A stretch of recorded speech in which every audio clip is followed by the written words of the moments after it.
नमस्ते। मैं रेनोस वैकिस, विश्व बैंक में प्रमुख अर्थशास्त्री और accelerating development ideas for impact का आपका मेजबान हूं। यह आपका सामान्य पॉडकास्ट नहीं है। ये आर्थिक विकास के लिए विश्व बैंक संस्थान द्वारा आपके लिए लाई गई एक एआई संचालित बातचीत है, जहां हम एक लक्ष्य को ध्यान में रखते हुए नवीनतम शोध को उजागर करते हैं, बड़े विचारों को वास्तविक दुनिया के प्रभाव में बदलना।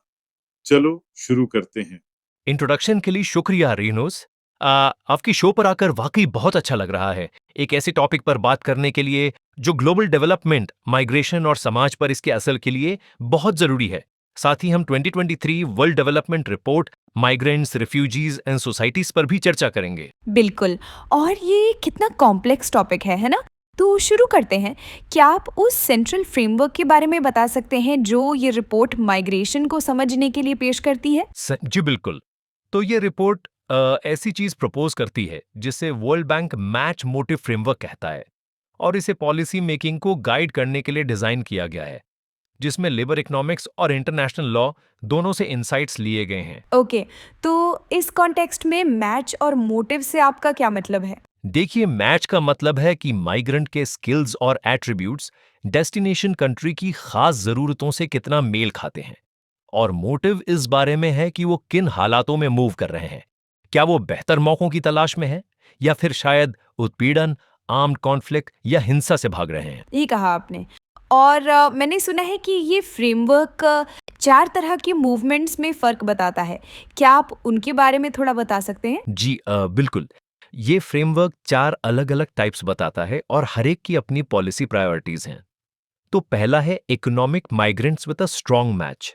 ज्यादातर माइग्रेंट्स इसी कैटेगरी में आते हैं जो बेहतर अपॉर्चुनिटीज के लिए मूव करते हैं, और उनके स्किल्स डेस्टिनेशन कंट्री की नीड्स के साथ पूरी तरह मेल खाते हैं। जैसे कि सिलिकॉन वैली में इंडियन इंजीनियर्स या यूनाइटेड अरब एमिरेट्स में बांग्लादेशी मजदूर, जिनका जिक्र रिपोर्ट में था। बिल्कुल सही। इन मूवमेंट से माइग्रेंट्स, डेस्टिनेशन कंट्रीज और ओरिजिन कंट्रीज तीनों को काफी डेवलपमेंट बेनिफिट्स मिलते हैं। माइग्रेंट्स अक्सर काफी ज्यादा पैसा कमाते हैं। उदाहरण के लिए, कम स्किल वाले माइग्रेंट्स जैसे यमनी और नाइजीरियन जब अमेरिका जाते हैं तो उनकी कमाई में जबरदस्त बढ़त होती ये वाकई एक बड़ा फ़र्क है, क्योंकि इंटरनेशनल माइग्रेशन से होने वाले कमाई में ये बढ़त कई मामलों में इंटरनल माइग्रेशन से होने वाली बढ़त से कई गुना ज़्यादा है। ये बांग्लादेश, घाना और भारत में देखा गया था। है। जी, और डेस्टिनेशन कंट्रीज को भी फायदा होता है। वहाँ मजदूरों की प्रोडक्टिविटी बढ़ती है, कंज्यूमर्स के लिए कीमतें कम होती हैं, और बिजनेस लिंक्स मजबूत होते हैं। असल में माइग्रेंट्स अक्सर पॉजिटिव नेट फिस्कल कॉन्ट्रीब्यूशंस करते हैं, खासकर ओईसीडी कंट्रीज में। और ओरिजिन कंट्रीज को रेमिटेंसेस से फायदा होता है, जो टोंगा, लेबनान और तजिकिस्तान जैसी जगहों पर इनकम का बहुत बड़ा सोर्स है। और वैल्यूएबल नॉलेज ट्रांसफर से भी। यहाँ पॉलिसी का गोल सबके लिए कमाई को ज्यादा से ज्यादा बढ़ाना है। बहुत खूब। तो दूसरे तरह का मूवमेंट क्या है? दूसरा टाइप है refugees with a strong match. ये लोग परसिक्यूशन या सीरियस नुकसान से भाग रहे होते हैं, लेकिन इत्तेफाक से उनके पास ऐसे स्किल्स होते हैं जो डेस्टिनेशन कंट्री की नीड से मैच करते हैं। रिपोर्ट में तुर्की में सीरियन एंटरप्रेन्योर रेफ्यूजीज का एग्जाम्पल दिया था। तो भले ही उनका मुख्य उद्देश्य डर हो, उनके स्किल्स फिर भी होस्ट कंट्री को फायदा देते हैं। जी बिल्कुल देते हैं।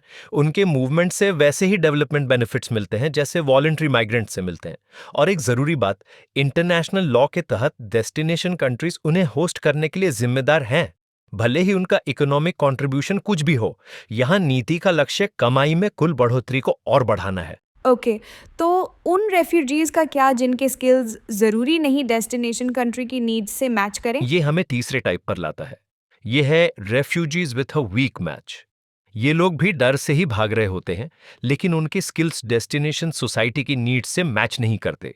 बांग्लादेश में रोहिंग्या इसका एक बहुत ही अहम उदाहरण है। और वहाँ इसका क्या असर पड़ा? देखिए, इन रेफ्यूजीज को अकोमोडेट करने में डेस्टिनेशन कंट्री को लागत तो उठानी पड़ती है, जो अक्सर कुछ ही पड़ोसी देशों में होता है।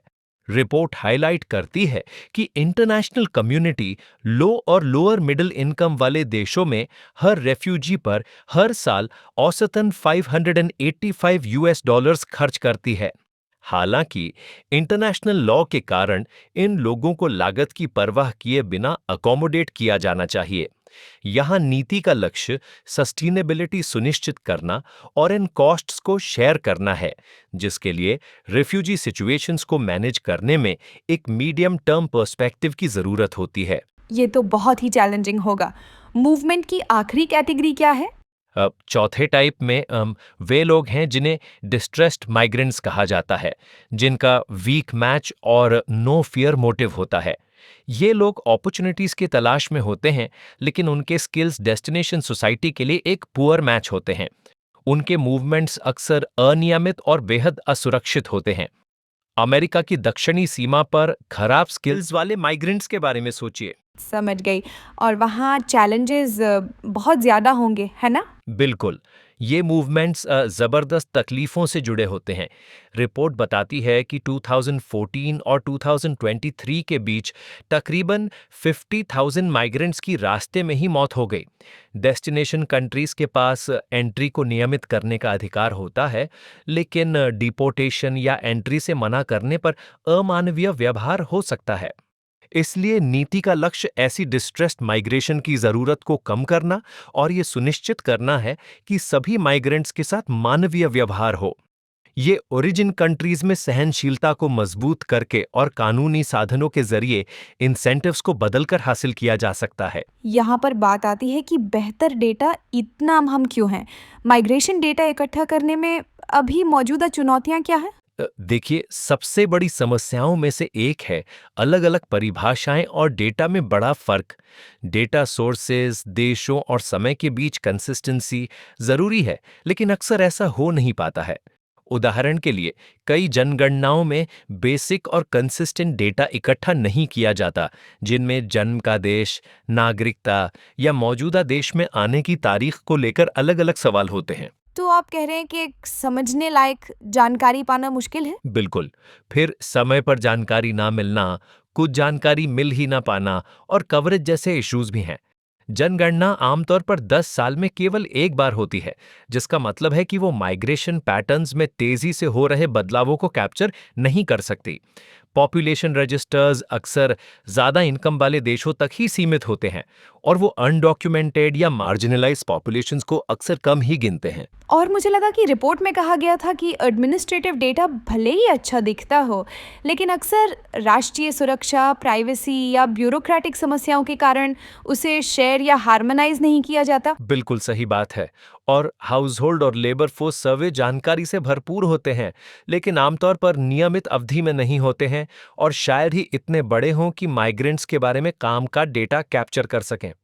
यहाँ तक कि नए डेटा सोर्सेज भी एक्सपेरिमेंटल मेथडोलॉजीज, लो स्टैटिस्टिकल रिगर और इनहेरेंट बायसेस से जूझते हैं, जैसे मोबाइल फोन रिकॉर्ड्स या सोशल मीडिया। मुझे रेमिटेंस डेटा में डिस्क्रिपेंसीज के बारे में भी कुछ पढ़ा हुआ याद आ रहा है। जी, दुनिया भर में रिपोर्ट किए गए मिले और भेजे गए रेमिटेंस के बीच बड़ा अंतर है, जो 2020 में लगभग 40% तक पहुंच गया था। कंट्री लेवल पर इनफ्लोज और आउटफ्लोज दोनों की रिपोर्ट्स इकोनॉमिक फंडामेंटल्स के साथ इनकंसिस्टेंट और बहुत ज्यादा फ्लक्चुएट कर सकती है। ये बस इस आवश्यकता पर और जोर देता है कि हमें बेहतर, ज्यादा भरोसेमंद डेटा चाहिए। कम शब्दों में कहें तो पॉलिसी मेकिंग के लिए हमें बेहतर डेटा की आवश्यकता आखिर क्यों है? अच्छी क्वालिटी का डेटा माइग्रेशन के साइज, उसके कारणों जैसे क्लाइमेट चेंज और उसके बड़े असर को समझने के लिए अहम है। वो ये आंकने में मदद करते हैं कि रेमिटेंस ओरिजिन कंट्रीज में गरीबी घटाने में कैसे मदद करते हैं और कैसे खास कदम इस इफेक्ट्स को बढ़ा सकते हैं। डेस्टिनेशन कंट्रीज में डेटा की ज़रूरत माइग्रेंट्स के स्किल्स, लेबर मार्केट में उनके हिस्सा लेने, प्रोडक्टिविटी पर असर और पूरे सोशल इंटीग्रेशन डायनामिक्स का आकलन करने के लिए होती है। ऐसा लगता है कि माइग्रेशन जैसे मुश्किल अक्सर पोलराइजिंग इशू के लिए समय पर भरोसेमंद डेटा मिलना कुशलता से नीति बनाने के लिए अहम है। बिल्कुल, डेटा अलग-अलग माइग्रेशन पॉलिसीज के नतीजों की तुलना करने और एनालिसिस में संभावित पक्षपातों को सही करने के लिए भी जरूरी है, खासकर माइग्रेंट्स और समाजों के बीच अलग-अलग तरह की स्थितियों को देखते हुए। तो इस डेटा लैंडस्केप को सुधारने के लिए मुख्य सुझाव क्या है? पहला, हार्मोनाइज्ड और ज़्यादा साफ स्टैंडर्ड्स की ज़रूरत है। डेटा सोर्सेज में परिभाषाओं और तरीकों की कंसिस्टेंसी को बेहतर करने के लिए कोशिशों की ज़रूरत है, जिसमें जनगणना में बुनियादी सवालों को ज़रूरी बनाना भी शामिल है, जैसे कि जन्म का देश, नागरिकता, पिछला निवास और देश में आने का साल।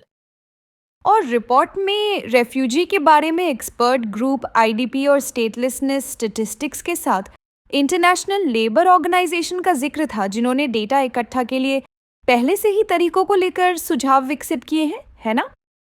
जी, उन्होंने किए हैं। एविडेंस बिल्डिंग और इनोवेटिव सर्वेज पर फोकस करना भी जरूरी है। नए तरह के सर्वेज में इन्वेस्ट करने की जरूरत है, जैसे कि लॉन्गिट्यूडनल स्टडीज, ताकि माइग्रेंट्स को बॉर्डर्स के पार और समय के साथ ट्रैक किया जा सके और माइग्रेशन और इंटीग्रेशन प्रोसेसेस के असर को बेहतर ढंग से समझा जा सके। और मौजूदा जनरल सर्वे प्रोग्राम्स को एडजस्ट करके उनमें माइग्रेशन से जुड़े सवाल शामिल करना सुधार के लिए एक कम लागत वाला तरीका हो सकता है। और आखिर में हम डेटा एक्सेसिबिलिटी और प्राइवेसी पर कैसे काम करें? ये एक बड़ा मुद्दा है। जी, कॉन्फिडेंशियलिटी बनाए रखते हुए डेटा के एक्सेस को आसान बनाना सबसे ज़रूरी है। इसमें लीगल और रेगुलेटरी इंस्ट्रूमेंट्स को मजबूत करना, एडमिनिस्ट्रेटिव डेटा सिस्टम्स को बढ़ाना, डेटा लाइसेंसिंग अग्रीमेंट स्थापित करना और शेयर्ड सिक्योर आर्किटेक्चर्स विकसित करना शामिल है। डेटा के इस्तेमाल के बारे में ट्रांसपेरेंसी और माइग्रेंट्स की अपने अधिकारों के प्रति जागरूकता भी बिल्कुल ज़रूरी है। ओपन डेटा इनिशिएटिव जैसी पहल डेटा को सार्वजनिक रूप से उपलब्ध कराने के ऐसे मॉडल हैं जिनसे ज्ञान बढ़े और समाधानों को सहायता मिले। इस पर सोचने के लिए बहुत कुछ है, बहुत सारे ज़रूरी मुद्दे हैं। माइग्रेशन की बारीकियों और बेहतर डेटा और स्ट्रेटेजिक पॉलिसी की ज़रूरत पर रोशनी डालने के लिए आपको ढेर सारा थैंक यू। My pleasure. ये एक महत्वपूर्ण मुद्दा है और हम उम्मीद करते हैं कि ये डिस्कशन दुनिया भर के पॉलिसी मेकर्स की मदद करेगा। ओवर टू यू, रेनॉस। हमारे साथ जुड़ने के लिए धन्यवाद। आप हमारी वेबसाइट पर पूरी रिपोर्ट पा सकते हैं। बस डिस्क्रिप्शन में दिए गए लिंक पर क्लिक करें। आने वाले एपिसोड के बारे में सबसे पहले जानने के लिए सब्सक्राइब करना न भूलें। और जाने से पहले, आपने जो सीखा है, उसे आप व्यवहार में कैसे लाने की योजना बना रहे हैं और आप हमसे किन विषयों पर बात करना चाहेंगे। हमें यह जानकर खुशी होगी। तब तक के लिए अलविदा।